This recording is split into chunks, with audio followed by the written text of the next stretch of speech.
que surgen de donde estaba antes Roma. No pierdan eso de la mente. Aunque ahí que está el epicentro de su gobierno, dice que toda la tierra se maravilló y se fue en pos de la bestia. Así que ahí caerán en el lazo todos los países, Estados Unidos, Rusia y países de todos lugares, la China, etcétera. Creerán en ese hombre y en una u otra forma le respaldarán. Versículo 5. También se le dio boca que hablaba grandes cosas y blasfemias. Así que el hombre es un enemigo de Dios. Blasfema el nombre de Dios, pero habla grandes cosas. Se le dio autoridad para actuar 42 meses. Y esos son 3 años y medio exactos, conforme al calendario profético de Dios. Por 3 años y medio tendrá autoridad para actuar en la forma violenta en que él va a actuar durante su reinado. Y el verso 7 dice algo inquietante. Se le permitió hacer guerra contra los santos y vencerlos. Y sus 42 meses son la gran tribulación en toda su plenitud. Que sí, que hay de los que se queden, alabado sea Dios. Es uno de los puntos que usan los que hablan que la iglesia pasará por la gran tribulación. Para decir que la iglesia pasa por la tribulación. Porque ahí dice que el anticristo peleará contra los santos y los vencerá. Pero está hablando de los que se quedan. No está hablando de los que se van. Sea bendito Señor Jesús. De eso veremos detalles, ¿verdad? Bíblicos después bien claros y precisos. Pero anticipándonos a eso, ¿verdad? Hay de los que se queden porque hará guerra contra ellos y les será dado vencerlos. ¿En qué forma los vencerá? Apocalipsis 6, versículo 9. El apóstol San Juan lo vio en visión. Dice, vi bajo el altar las almas de los que habían sido muertos por causa de la palabra de Dios y por el testimonio que tenían. Es un pasaje de la gran tribulación en todo su apogeo. Clamaban a gran voz y decían, ¿hasta cuándo, Señor santo y verdadero, nos juzgas y vengas nuestra sangre en los habitantes de la tierra? Que sí que los vencerán, sencillamente serán martirizados. Mártires. Palabra dice luego en forma clara que van a ser degollados aquí abajo por causa del testimonio de Cristo que mantienen. Pero el que no mantenga el testimonio, ese será sellado con el número de la bestia. Que dice la Biblia, ahí mismo en Apocalipsis 13, verso 18, que su número es el 666. Sea bendito el nombre de Jesucristo. Y sí que vienen eventos de una importancia tremenda para el pueblo de Dios. Terrible. Y cuando vemos que ahora mismo todas las señales del retorno de Cristo se cumplen, esta es la época de nosotros pelear con todo para estar asegurados de volar cuando suene la trompeta. Cuando suene la trompeta, y probaremos con la Biblia eso bien claro y bien detallado en breve, cuando suene la trompeta, los creyentes firmes volarán. Ni veremos al anticristo, ni veremos gran tribulación, ni veremos nada de eso. Pero no lo crea hasta que no se lo probemos con la Biblia. Alabe lo que él vive. Bendito el Señor Jesucristo. Ahora, Daniel capítulo 8, verso 24, vuelve y habla de este hombre que le llama la bestia. El libro de Apocalipsis. Daniel capítulo 8, versículo 24, 23 en adelante. Dice, y al fin del reinado de estos, cuando los transgresores lleguen al colmo, dice, cuando estuviéramos en plena apostasía, maldad extrema en la tierra, se levantará un rey altivo de rostro y entendido en enigmas. Ese es el hombre que Juan le llama el anticristo, Apocalipsis le llama la bestia. Su poder se fortalecerá, mas no con fuerza propia. Ya vimos en Apocalipsis 13 que el diablo le da todo su poder. No es con la fuerza de él, es con la fuerza de Satanás. Dice como el diablo imita a Dios en todo. Nosotros no nos movemos con fuerza nuestra tampoco. Nos movemos con la fuerza del Espíritu Santo que está en nosotros, que Jesús nos ha dado. Y el anticristo tampoco se moverá con su fuerza, se moverá con la fuerza del diablo. Que sí que es el diablo imitando lo que Dios hizo con Jesús, que le pasó todo el poder a Jesús. Ahora él viene y le pasa todo el poder a ese hombre. Bendito sea el Señor Jesús. Vamos a ver más de eso ya mismo. Su poder se fortalecerá, mas no con fuerza propia. El diablo le pasará su trono y todo su poder. Causará grandes ruinas, prosperará, destruirá a los fuertes y al pueblo de los santos. Ahí vuelve lo mismo otra vez. Desde Daniel está profetizado que hará guerra contra los creyentes que están aquí abajo en ese tiempo y los destruirá. Ahora está hablando físicamente y espiritualmente. Los que le acepten los destruye espiritualmente. Los que lo rechacen y mantengan el testimonio de Cristo los destruye físicamente. La persecución más terrible que jamás habrá visto contra el cristianismo vendrá ahora. Será una repetición de la Inquisición romana, pero en forma abierta y pública y trágica para los que se queden. Por eso que hay que dar una voz de alerta al pueblo y mostrarle cómo es que tenemos que estar preparados para ir, para que escapemos de esto, más el galardón tremendo que recibirá los que se vaya con el Señor. No es lo mismo lo que se salvan en la tribulación que lo que se salvan cuando suene la trompeta y volemos, que somos la novia de Jesucristo y estaremos en boda allá arriba mientras la tribulación está en su apogeo y matando cristianos aquí abajo por miles. Quiere decir que aparte de escapar de la tribulación, seremos el pueblo que donde quiera Cristo vaya, nosotros iremos detrás de él. Primera de Tesalonicenses 4:16 lo dice bien claro. Que sí, que irse en el rapto es el privilegio más grande que jamás Dios le haya concedido a humano alguno. Por eso que la Biblia dice que la gloria postrera de esta casa será mayor que la primera. Nunca, ni los días apostólicos, ni en ninguna época ha vivido el pueblo algo tan grande que jamás moriremos. Oiga eso. Jamás van a pasear este cuerpo que tenemos ahora en un ataúd por ahí hasta el cementerio. Jamás.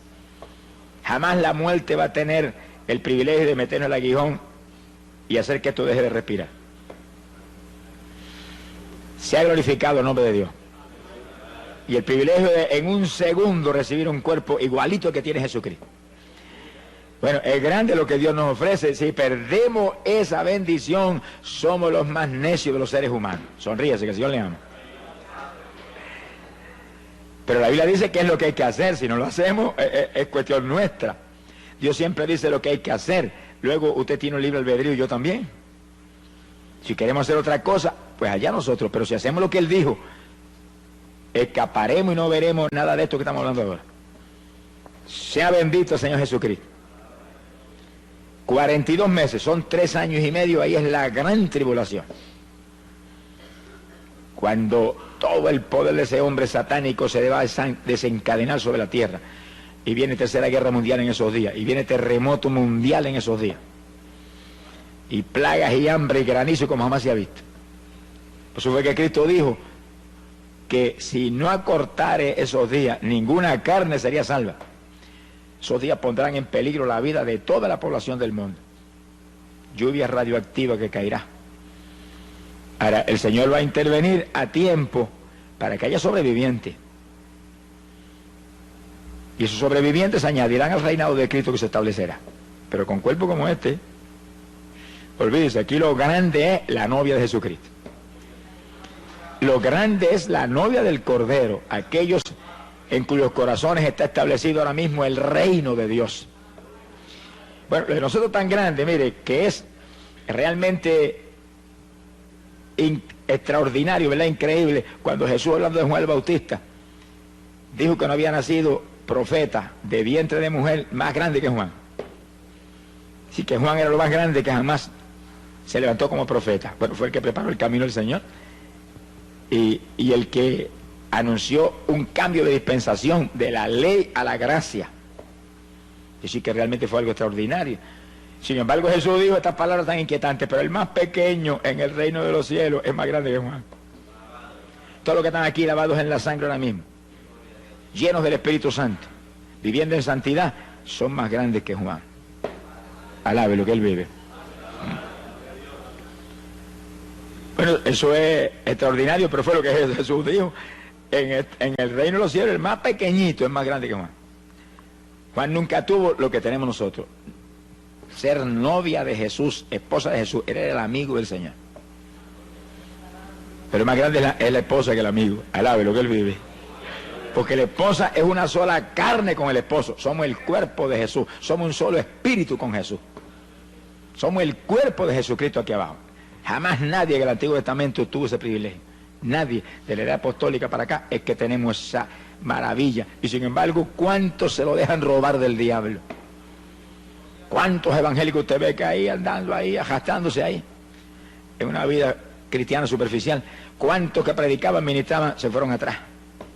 Están ahí hechos un escombro. Qué terrible. Cuando tenemos algo tan grande, ¿por qué luchar? Y usted ve la gente inconversa cómo se matan por conseguir una profesión encomiable, ser un gran profesor de universidad, o un gran arquitecto, o un doctor en medicina, y se revientan años estudiando y se amanecen por las noches. Y nosotros, ¿cuánto más debemos hacer nosotros por ser esposa de Jesús por la eternidad?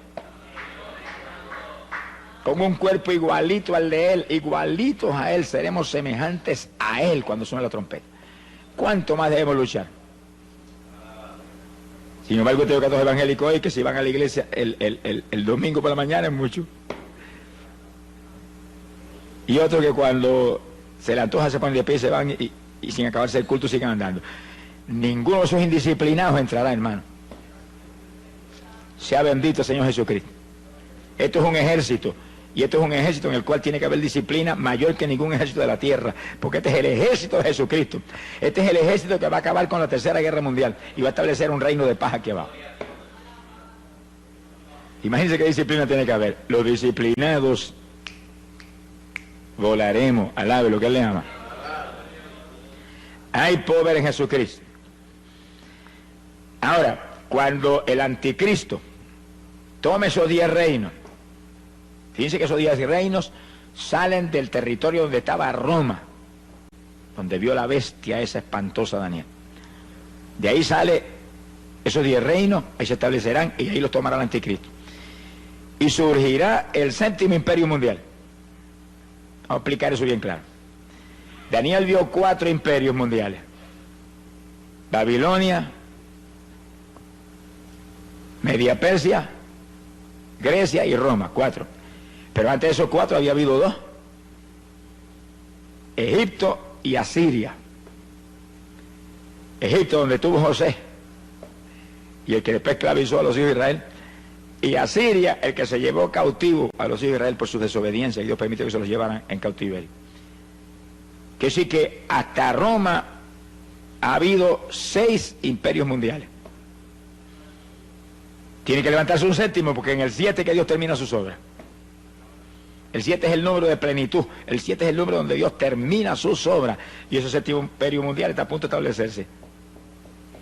Y si estamos bien en los últimos días, y si Cristo está a punto de levantar su iglesia, eso tiene que estar prácticamente hecho ahora. Si no, ¿cuándo es que va a levantar el Señor su iglesia? Por eso es que no hablamos con teoría, tenemos que hablar con pruebas bíblicas ahí, claras, precisas. ¿Qué territorio ahora mismo es el que ocupó Roma en aquellos días de los Césares y de su imperio terrible? Lo que hoy en día llamamos la Europa occidental es el territorio geográficamente hablando que ocupó Roma. Que sí que en la Europa occidental tiene que haber sucedido algo grandísimo, tremendo, increíble,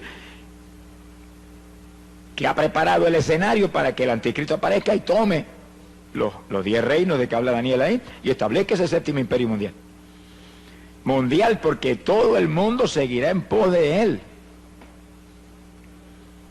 Directa o indirectamente todo el mundo apoyará al hombre, todas las naciones, y habrá unidad y habrá prosperidad, y con engaño prosperará todo.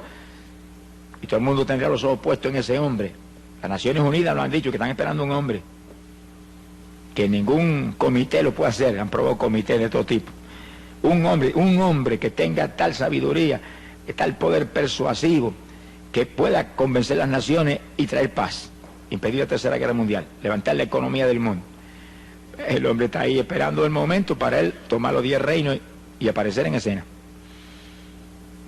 Que sí que en la Europa occidental tiene que estar preparado el escenario para eso, porque ese es el territorio que ocupaba Roma. Y ahí que dice Daniel que aparecerá 10 cuernos sobre la bestia romana. Entonces, al ver lo que ha pasado en la Europa Occidental, nos quedamos atónitos.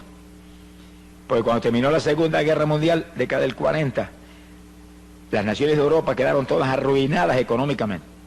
Francia, Inglaterra, eso estaban arruinados después de esa guerra.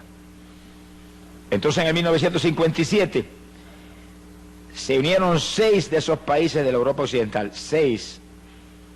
Y en un tratado que se llamó el Tratado de Roma, quedaron unidas las economías de los 6 países tratando de levantarse y superar la tragedia en que habían estado viviendo económicamente hablando. Y ahí se unieron Francia, Italia, Alemania Occidental, Holanda, Bélgica y Luxemburgo. 1957, y le llamaron el Tratado de Roma a esa unidad. Fíjese que lo que Daniel dice, que ese imperio surge de Roma. Pues le pusieron el nombre por si acaso alguna duda. Bendito el nombre de Jesús. Ahora, en 1971, nunca olvido que yo predicaba campaña en Chicago.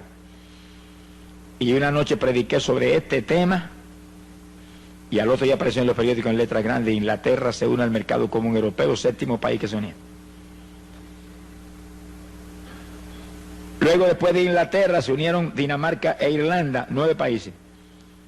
Y años más tarde se unió Grecia, los 10 países. Pero cuando yo llegué ahora a Europa a predicar, se acaban de unir España y Portugal. Aquí sí que hay 12. Eso te muestra a ti que 2 tendrán que salir. Porque el anticristo va a tomar 10 reinos, no son 12. La Biblia no puede fallar ni por un ápice, porque es matemáticamente precisa. 2 saldrán. Y realmente fue extraordinario ver hace apenas unos días o unas semanas, que salió una proclama de las naciones del mercado común europeo, que es como le llaman a esa unidad, que estaban muy decididos a sacar 2 naciones fuera porque la economía del mercado no estaba a lo alta que ellos creen que debe estar. Pero ahora mismo, en esos que están unidos, hay más de 330 millones de personas unidos, como si fueran prácticamente un solo pueblo. Pronto, dicen ellos, que van a quitar las fronteras, y entonces una persona pasará de un país a otro sin enseñar ni papeles ni nada, porque no va a haber frontera. Serán un solo imperio, un solo reino, y pondrán un sistema monetario común. Entonces eso está ahí ya determinado. Quiere decir que ese es el imperio del anticristo, donde está Francia, Inglaterra, Alemania, todos esos países ahí, sin saber lo que les viene para encima. Y en manos de quién van a caer. Y un país como España, que le da la espalda al Evangelio, y que ahora mismo hay como 40 millones de personas, y no sé cuál sería el número preciso, ¿verdad? Pero no hay probablemente ni 100.000 creyentes en 40 millones de personas. Que sí que es una cosa increíble. No han creído en la verdad, Jesucristo. Les será dado creer en la mentira. Eso es lo que dice la Biblia. Cuando venga el anticristo, lo agarrarán como el Mesías que viene del diablo. Sea bendito el nombre de Jesús. Que sí que el ambiente está preparado, solamente que el hombre venga y agarre los 10 reinos y establezca ese gobierno, y entonces sus actuaciones, su sabiduría, su sagacidad, todo su movimiento convencerán a las naciones que ese es el hombre que hay que ayudar y apoyar y seguir para que haya paz y se acabe la inflación y se acaben todas las tragedias que enfrentan las naciones hoy en día. Bendito el nombre de Jesucristo. Ahora, viendo nosotros un cumplimiento profético tan terrible como es ante nuestros ojos, ¿cuál tiene que ser la reacción nuestra? Bueno, lo que dijo el profeta Jeremías, que son palabras que quedaron escritas ahí y están en pie hoy para la iglesia del Señor como nunca antes. Jeremías capítulo 6, verso 16. Dijo: paraos en los caminos y mirad. Hay muchos caminos aquí abajo, muchas rutas, muchos senderos. Hay que pararse y mirar para todos lados, aquel, el otro. Y preguntar por la senda antigua. ¿Cuál es el buen camino? Y seguidlo, y hallaréis reposo para vuestras almas.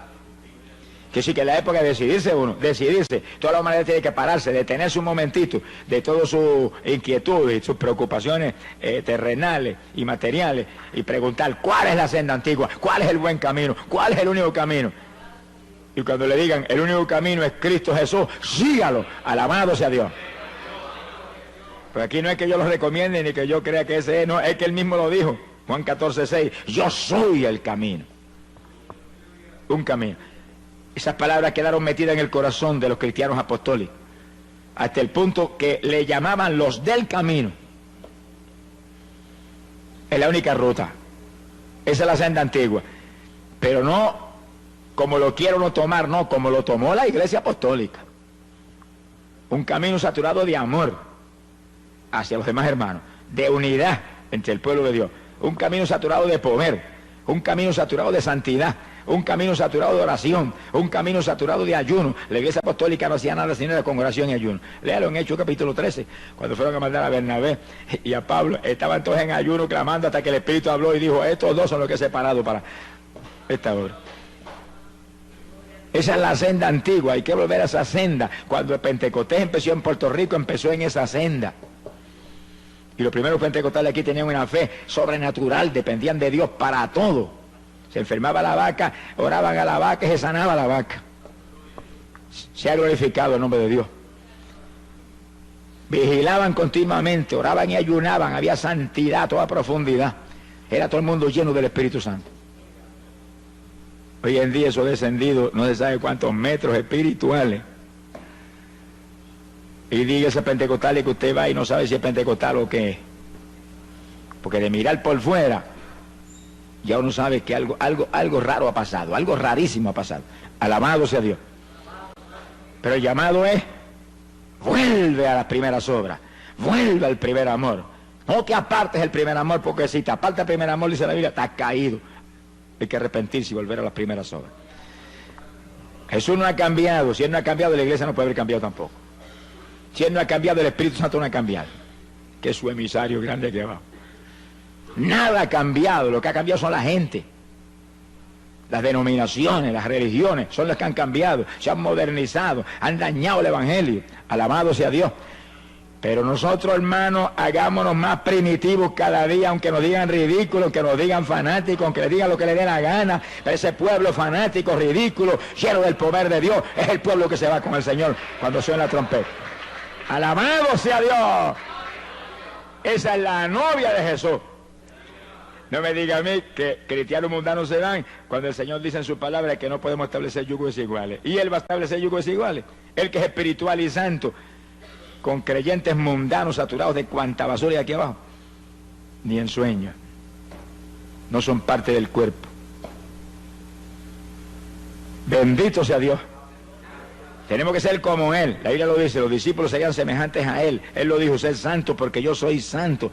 Y luego dijo algo más, que es una inquietud terrible, ser perfecto como mi Padre Celestial es perfecto. ¿Será posible eso? Bueno, si Él lo dijo, tiene que ser posible, porque no me diga que Jesús nos va a imponer una carga que sea imposible. Es posible. Lo que pasa es que hay que vivir como vivió Él. Hay que vivir como vivió Él, en comunión con el Padre, dispuesto a hacer la voluntad de Dios, me guste o no me guste. Y una vida de profunda oración. Hay poder en Jesucristo. Esta es la época decisiva, cuando tenemos que decidirnos, porque son dos los que vienen. Alabe lo que Él vive. Uno de arriba del cielo y otro de abajo de las tinieblas. Daniel dice, Apocalipsis 13, que vio una bestia que salía del mar, de abajo de lo profundo. Viene ese diablo terrible que entrará en este hombre, en el anticristo, y lo volverá a la bestia. Quiere decir que todo el poder de Satanás se mete en ese hombre. Son dos que vienen. Ahora, ¿cuál de los dos llega primero? Bueno, hay una teoría que llega primero el anticristo, porque si dice que si la iglesia se va a quedar abajo en la tribulación, pues el anticristo vino primero. Uno de los dos tiene que llegar primero, no va a decir que van a llegar ahí cabeza a cabeza, no. El de nosotros es mucho más rápido, no va a correr, no le va a permitir que llegue. Llega antes a rescatar su noviecita de lo que viene. Alabado sea Dios. Pero no me lo crea hasta que no se lo pruebe con la Biblia hasta la saciedad. Alabe lo que Él le ama. Sea bendito el Señor Jesucristo. Quiero decir que ahí están. El reto de nosotros ahora es entrar en el cumplimiento pleno de la palabra. Guardar la palabra a toda plenitud. La promesa del Señor para los creyentes que se quieren ir es: los que guarden la palabra de mi paciencia, esos libraré. Apocalipsis 3:10. Ese es el reto, ese es el llamado.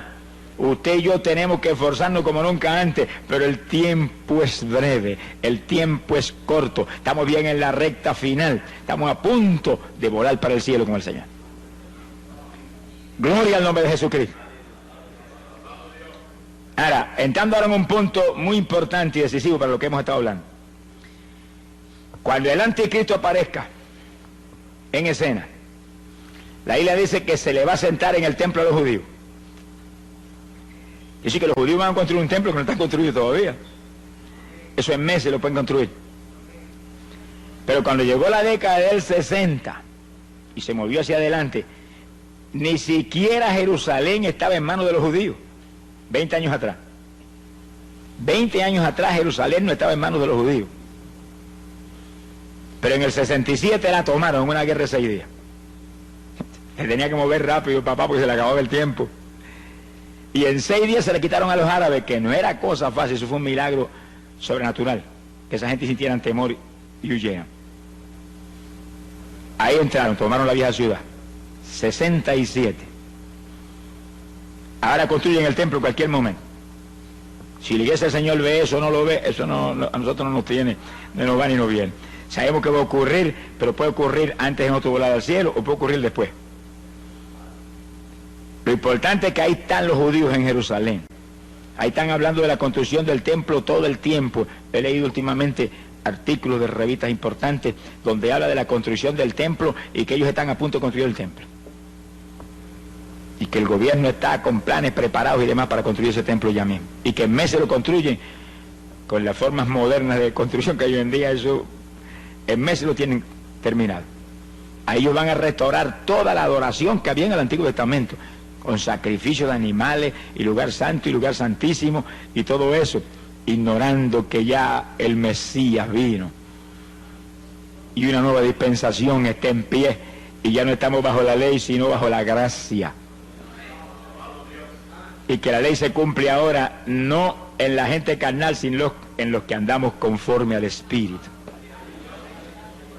Pero ellos entrarán en ese asunto. Y entonces lo importante de esta cuestión es que el anticristo se le va a subir en ese templo y va a violar todo lo que se hace en el templo y se va a ostentar como Dios ahí.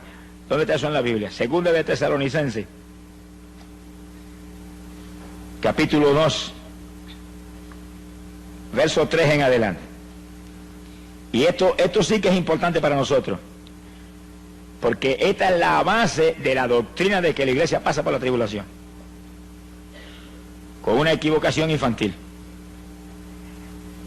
Mire lo que Pablo profetizó: nadie os engañe de ninguna manera, porque no vendrá, está hablando de la venida del Señor, no vendrá el Señor sin que antes venga la apostasía y se manifieste el hombre de pecado, el hijo de perdición. Ese es el anticristo.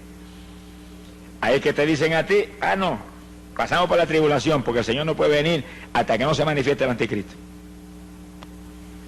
Pero ahí no está hablando del rapto, está hablando de la segunda venida de Cristo. Vamos a probarlo más abajo según leamos los versículos. Está hablando de la segunda venida de Cristo, donde el Señor viene con su iglesia y acaba con la tercera guerra mundial y establece un reino de paz. Por supuesto el anticristo tiene que venir antes que eso, porque él viene y va a destruir al anticristo y lo va a echar de cabeza al lago de fuego y azufre. Ahora, fíjese el resto: el cual se opone y se levanta contra todo lo que se llama Dios. Ahí está en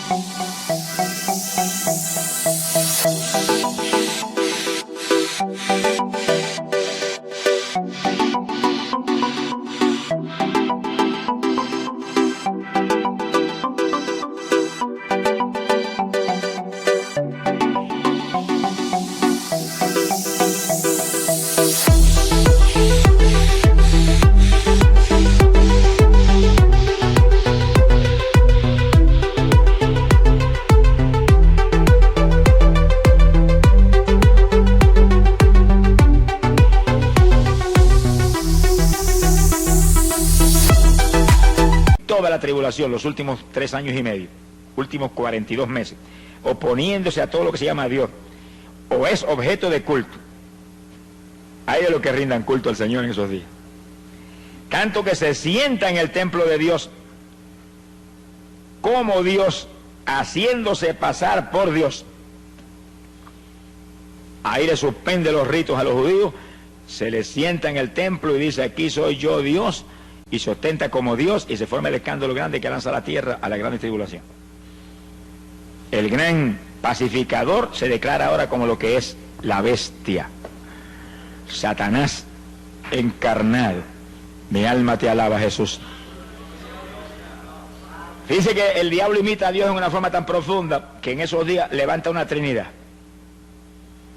Satanás como Dios el Padre, que le da todo su poder al anticristo, su hijo espiritual satánico como él, y le da su trono, todo, igualito que Dios con Jesús. Y entonces aparece un falso profeta, que es el que va a estar al lado del anticristo, que es el que hace todas las obras, y levanta una estatua. Apocalipsis 13 habla de eso, y esa estatua tiene un poder tan terrible que la misma estatua mata a aquellos que no la adoran. Ahora no es una estatua ahora muerta con ojos que no ve como las actuales, es una estatua animada. ¿Qué clase de demonio habrá dentro de la estatua? Imagínense. Y sí, eso es una idolatría terrible, adorando al anticristo a través de esa estatua. Pero el falso profeta es el que hace las obras, como ahora. Ahora el que hace las obras es el Espíritu Santo, que no se mueve para nada si no es en el nombre de Jesucristo. Y el falso profeta no se mueve para nada si no es en el nombre del anticristo. Es una trinidad diabólica: el diablo, el anticristo y el falso profeta, imitando la trinidad de nuestro Dios. Mire que hasta el diablo sabe que Dios es una trinidad, y la gente que abajo no lo sabe. Sonríase, que el Señor le ama. Y gente que se burla y dice: eso es un Dios con 3 cabezas. Señor, reprenda al diablo y a ellos también. Alabado sea Dios. Es un solo Dios que se manifiesta en 3 divinas personas. Pero lo dice la Biblia, los tres una sola cosa son, un solo Dios. Jesús es la única forma visible de Dios. Dios el Hijo. El Padre, que está en el trono allá resplandeciendo. Allá veremos esa maravilla cuando entremos. Y el Espíritu Santo es el que está aquí. El Espíritu Santo es el que está aquí. Ese es el que está con nosotros, el que hace sentir a usted de vez en cuando un fueguito por acá, una corrientita por allá, como mostrando: aquí estoy. Ese es el que hace que Jesús sea una realidad en medio de su iglesia. Que se cumpla lo que Jesús prometió: estoy con vosotros todos los días de vuestra vida, por medio de la persona del Espíritu Santo. Me voy, pero enviaré un consolador, Dios. No dejaré huérfano.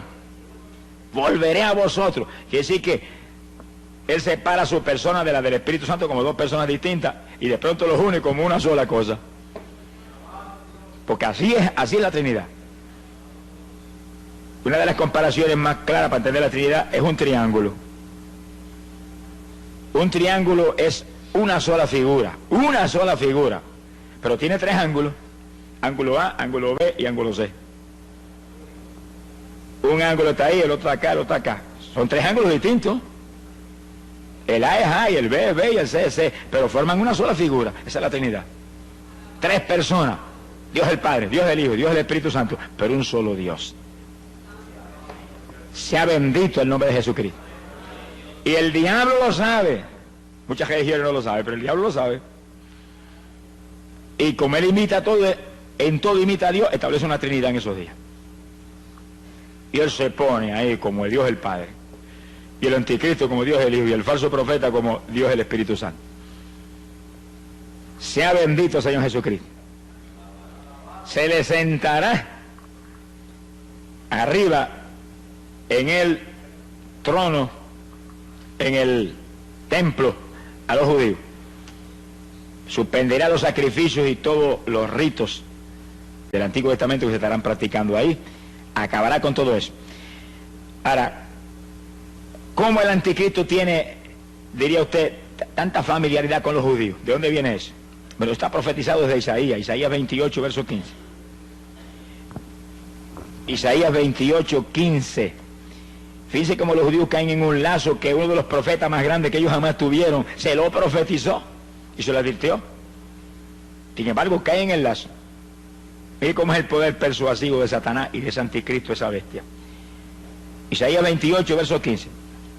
Por cuanto habéis dicho, pacto hemos hecho con la muerte, e hicimos convenio con el infierno. Cuando pase el turbión del azote, no llegará a nosotros. Se sienten seguros en ese pacto, como se siente seguro todas las naciones con ese hombre. Porque hemos puesto nuestro refugio en la mentira y en la falsedad nos esconderemos. Hacen un pacto con el anticristo, quiere decir que usted no se extrañe que el anticristo le va a ayudar a construir el templo, en el cual se sienten respaldados por ese hombre y bajo esa protección. Cuando Jesús vino lo rechazaron. Ahora viene el diablo y ese lo acepta. Se cumple la palabra que como se negaron a creer en la verdad, Dios permite que crean en la mentira. Que sí, que todavía le queda a los judíos parte del juicio que empezó hace casi 2000 años, le queda el cumplimiento final terrible en los días que vienen. Sea bendito el Señor Jesucristo. Quiere decir que ese pacto estará ahí en pie. Y en los primeros 3 años y medio de ese pacto, el anticristo cumplirá el pacto. Vamos a verlo en la Biblia. Vamos a verlo ahí clarito. Daniel capítulo 9, verso 27. Ahora pueden ver esto en forma bien matemáticamente precisa. Por otra semana, es una semana de años, 7 años. Vamos a verlo más luego en forma más clara. Por otra semana confirmará el pacto con muchos. Hay un pacto del anticristo con muchos, pero ahí está incluido Israel. Y a la mitad de la semana, cuando pasen 3 años y medio, esos últimos 7 años, hará cesar el sacrificio y la ofrenda. Después, con la muchedumbre de las abominaciones, vendrá el desolador hasta que venga la consumación. Pero fíjense que Pablo nos explica, que lo dijimos en 2 Tesalonicenses, que es lo que hace. Hace cesar el sacrificio y la ofrenda, pero se le sube en el templo y se sienta ahí y dice que él es Dios, caer es que hay que adorarlo. Que se acabaron los ritos y se acabaron los sacrificios animales, caer es que hay que sacrificarle ahora. Es a Jehová.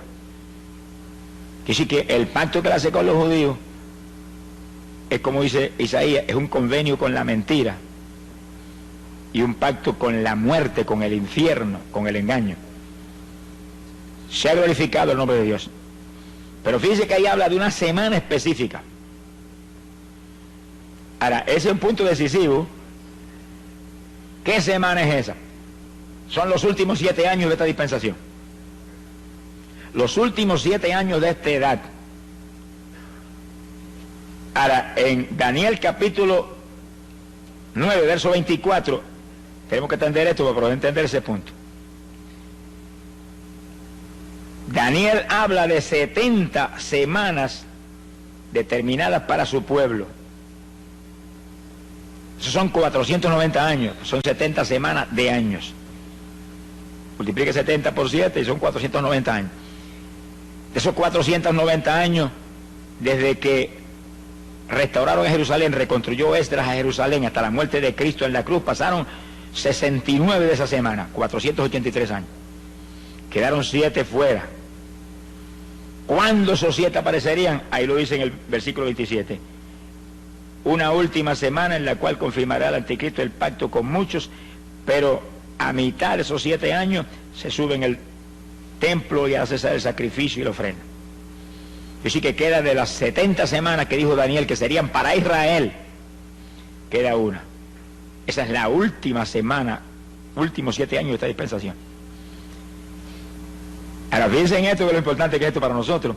Si en esos últimos 7 años de esta edad, que es cuando el anticristo aparece, y a mitad de los 7 años se le sube en el templo a los judíos, eso es atención de Dios para Israel. Porque aquí lo dice, 70 semanas determinadas para tu pueblo. ¿Cuál es el pueblo de Daniel? ¿Eso no somos nosotros? Si en esos últimos 7 años es atención de Dios para Israel, ¿dónde está la novia de Jesús?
de boda, alabe lo que él vive, sobre Israel. 7 años que completarán las 70 semanas de años que Daniel profetizó hace más de 2500 años. Sea bendito el nombre de Jesucristo. Que sí, que el asunto es matemáticamente claro, pero para que sea todavía más claro, volvamos a 2 de Tesalonicenses, capítulo 2, ahora en el verso 6. Y Pablo dice: y ahora vosotros sabéis lo que lo detiene, lo que impide que se manifieste el anticristo ahora mismo, a fin de que a su debido tiempo se manifieste, porque ya está en acción el ministerio de la iniquidad. Solo que hay quien al presente lo detiene. Alguien ahora mismo impide que él se manifieste y aparezca ahí, tome esos 10 reinos y comience, resurja el séptimo imperio mundial. Fíjense que el séptimo imperio mundial es un resurgimiento de Roma, una resurrección del viejo imperio romano. Son los 10 cuernos que estaban sobre la bestia, que es el séptimo imperio mundial, que es Roma. Como si resurgiera Roma con todo su poderío militar y toda su ira contra los creyentes del Evangelio, que en los días de los Césares los tiraban a los leones en el Coliseo. Ahora los van a degollar. Mi alma te alaba, Jesús. Verso 7. Porque ya está en acción el misterio de la iniquidad, solo que hay quien al presente lo detiene, hasta que él a su vez se ha quitado de en medio. Ese que lo detiene ahora va a ser quitado. Y entonces, verso 8, se manifestará el inicuo. Hasta que no se ha quitado el que impide ahora, no se puede manifestar. Y si cuando suene la trompeta y arrebatados en nubes volemos hacia el aire al encuentro del Señor, ahí el anticristo se sonreirá y dirá: ahora yo puedo aparecer. Ahora voy yo, ahora soy yo el principal personaje en la tierra. ¿Y por qué no se puede manifestar mientras la iglesia del Señor está aquí abajo? Porque la iglesia del Señor, y yo no estoy hablando de todos los evangélicos que existen hoy en día, porque eso no es. Estoy hablando del cuerpo de Jesucristo, hombres y mujeres que forman el cuerpo de Jesús, porque son hombres y mujeres santos, limpios, llenos del Espíritu Santo, llenos de la fe del Señor, que se mueven ahí, andando no por vista, sino por fe, creyendo la verdad total de la palabra y viviéndola, y dando testimonio a la humanidad, y que sus vidas ya no es yo, sino Él. Y que el único incentivo de estar aquí abajo, porque somos de arriba, es llevar luz a los perdidos. Esa es la iglesia del Señor. Los demás no están pegados al cuerpo de Cristo ni con saliva. Sonríense, que el Señor les ama. Están convencidos, pero aquí no es cuestión de convencerse, aquí es cuestión de convertirse, desde la mollera de la cabeza hasta la planta de los pies, desde las uñitas hasta el pelo, por dentro y por fuera. Alabe lo que Él le ama. ¡Ay, sahaya, sojaba! Si el anticristo se manifiesta ahora, mientras la iglesia del Señor está aquí, la iglesia del Señor tiene promesas de Jesús, os he dado poder contra todo poder del enemigo. Pisarán serpientes y escorpiones, no os dañarán. En mi nombre echarán fuera demonios. Y dijo: y los discípulos serán semejantes a mí, harán mis obras y aún mayores. Se aparece el anticristo, ahora le caemos como el que apaga fuego encima. Lo único que va a poder hacer es taparse, cubrirse, porque los golpes lo van a abrumar. Quiere decir que no puede aparecer. El diablo no lo va a manifestar. Ahora el diablo sabe que si lo manifiesta ahora sería un fracaso para él, no va a hacer eso. Está esperando que lo que impide se ha quitado del medio. Y cuando seamos quitados del medio, para arriba. ¿Quitados en qué dirección? Para arriba. ¿Quitados en qué forma? Arrebatados en nubes hacia el aire, al encuentro del Señor. ¿Quitados en qué forma?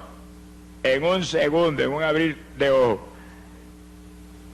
Los cuerpos corruptibles transformados en cuerpos incorruptibles, los cuerpos mortales en cuerpos inmortales, o como Pablo dice en la carta a los Filipenses, esperamos a nuestro Señor Jesucristo, el cual transformará este cuerpo de vergüenza nuestra en cuerpo semejante al de la gloria suya. Mira el clase de poder que hay en Dios, por eso que el que dude de Dios, hermano, está frito. Está liquidado. Si en un segundo, Dios va a transformar este cuerpo, desde el más mínimo pelito que tenga usted, hasta las uñas que tenga abajo, en cuerpo de gloria, en un segundo. Pablo dice, en un abrir de ojos. Hay traducciones que dicen, en un abrir y cejar de ojos. ¿Es lo mismo? Abrir los ojos tiene que haberlo cejado primero. Es una cosa que no tiene sentido. Usted prueba que vea. Haga así, un segundo. En un segundo esto queda transformado en cuerpo inmortal, como el de Jesús. Entonces, ¿qué cosa será difícil para Dios? Si es un milagro como ese en un segundo. A nada, lo que él vive. ¿Qué es entonces un cáncer para Dios? ¿Qué es entonces el AIDS para Dios? ¿Qué es entonces bautizar con el Espíritu Santo un creyente? Nada, todos son pequeñeces al lado de ese milagrote. Transformarnos en algo igualito a Jesús en un segundo. Pues eso es lo que va a hacer. No solamente con nosotros, sino con los muertos que resuciten y se levanten de los sepulcros, que se van a levantar no en el cuerpo que murió María, ni en el cuerpo que murió Pedro, no, en el cuerpo de gloria también. Sea bendito el Señor Jesucristo. Que sí, que cuando ese pueblo lleno del fuego de Dios, fuego ha venido a traer a la tierra, Dios, cuánto desee que ya esté encendido. Mire bien que los que se van son creyentes encendidos, creyentes apagados no se van, cristianos tibios no se van, son creyentes encendidos, son antorchas encendidas que se mueven alumbrando las tinieblas a los pecadores. De lo que usted tiene, usted puede dar, pero de lo que no tiene, no puede dar. Pedro, al tullido en la puerta hermosa, dijo, de lo que tengo, eso te doy. Que tenía poder de Dios para decirle, levántate y anda en el nombre de Jesucristo. Pero de lo que no tiene, no te puede dar. Creyentes apagados, aquí le van a dar luz. Ellos son los que necesitan luz. Sea bendito el Señor Jesucristo. Que sí, que lo que se van son antorchas encendidas. Creyentes llenos del Espíritu Santo. Creyentes que alumbran a los pecadores aquí abajo. Creyentes que no dan testimonio a nadie. Mire, hermano, ni en sueños se van. Y esa es la plaga más grande que hay aquí abajo hoy en día en el pueblo evangélico. Que montones de ellos no le dan testimonio a nadie. Sencillamente se han conformado con ser miembros de una congregación. Eso es parte del evangelio. No apartarse de la congregación como algunos tienen por costumbre, porque la congregación, la iglesia y su pastor es el cuartel general de batalla donde se le entrena para ir afuera a quitarle las propiedades al diablo. Pero si después que está ahí, sentadito ahí, gozándose en las cosas del Señor, y Dios lo ha bautizado con el Espíritu, ahí se conforma y no hace nada, no le da testimonio a nadie, en pocos días usted lo ve que seguido desciende espiritualmente. Ya está más tranquilo, más conforme. Esas gentes se quedarán. Vamos a probarlo con la Biblia ya mismo. Sonríase, que el Señor le ama. Alabado sea Dios. Hay poder en Jesucristo. Quiere decir que, ¿cuándo aparecerá el anticristo? Eso sí lo podemos hablar claro ahí sin alternativa. Porque ¿cuándo es el rapto? Ahí sí hay que cuidarse. Hay cosas que se pueden decir, pero hay otras cosas que no se pueden porque no tendría usted una base bíblica para hacerlo. Pero ¿cuándo aparece el anticristo? En los últimos 7 años de esta dispensación. Cuando el pueblo de Dios haya volado al cielo y esté arriba de boda, aparece el anticristo. Ni veremos la careta del anticristo, que la verá toda la humanidad por televisión mundial.